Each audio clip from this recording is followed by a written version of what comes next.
بسم اللہ الرحمن الرحیم۔ السلام علیکم خواتین و حضرات۔ موت اس دنیا کی سب سے بڑی حقیقت ہے۔ ہم سب پیدا ہوئے ہیں مرنے کے لیے۔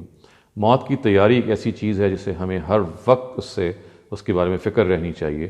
میں آپ کی خدمت میں 5 اہم باتیں کرنا چاہتا ہوں، یا 5 وہ اہم تیاریاں ہیں جو موت کے حوالے سے ہم سب کو کرنی چاہیے۔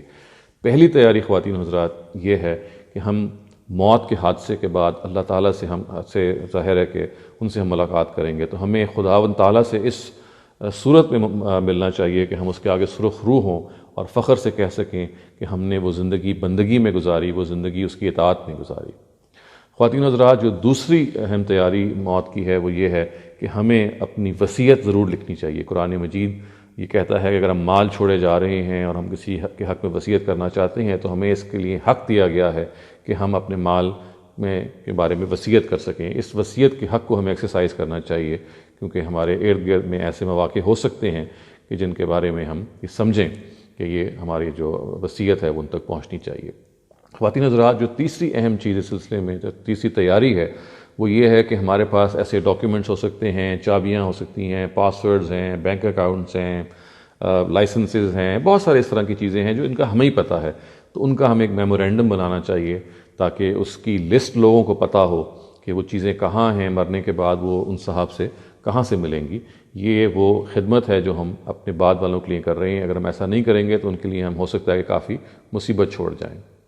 چوتھی تیاری خواتین حضرات موت کی یہ ہے کہ ہم یہ کوشش کریں کہ ہم اپنے اعضاء کو ڈونیٹ کریں۔ وہ لمز، وہ آرگنز جو اوروں کے کام آ سکتے ہیں، جیسے آنکھیں ہیں یا گردے ہیں یا جگر ہے یا سکن ہے، یہ مختلف چیزیں ہیں جو دوسروں کے کام آ سکتی ہیں۔ خواتین حضرات، ہم یہ وصیت کریں کہ ہمارے بعد ہمارے یہ جو آرگنز ہیں، ہمارے جو یہ اعضاء ہیں، یہ اوروں کے کام آئیں، اور اس سے بڑی کیا نیکی ہو سکتی ہے۔ اور یقیناً نہ صرف یہ نیکی ہے بلکہ میں اس کو کہوں گا یہ مفت کی نیکی ہے کہ جو چیز ہمارے اب کام کی نہیں ہے، آئیے ہم اسے دوسروں کے کام میں لے کے آئیں۔ 5ویں اور آخری تیاری موت کی خواتین حضرات یہ ہے کہ ہم اپنی جسمانی حیثیت کو اور اپنے جسم کو ہر وقت صاف ستھرا رکھیں، ہائیجینکلی صاف رکھیں، اور ان احکام پر عمل کریں، احکام پہ جو ہمیں طہارت کے بارے میں اور پاکیزگی کے بارے میں دیے گئے ہیں، بالوں کے بارے میں، ناخنوں کے بارے میں، کیونکہ موت کے موقع پہ کے وقت ہمیں پھر نہلایا جاتا ہے، اور نہلانے کے موقع پہ کہیں ایسا نہ ہو کہ ہمارا جسم اس صورت میں ہو کہ ہمارے جو نہلانے والے ہیں ان کو امبیرسمنٹ کا سامنا کرنا پڑے۔ تو ہمیں اپنی جسم کے بارے میں بھی اتنا ہی محتاط رہنا چاہیے کہ صفائی کے پہلو سے ہم جتنا اپنے آپ کو صاف رکھ سکتے ہیں اور جو ہمیں احکام دیے گئے ہیں ان کی ہم پیروی کریں۔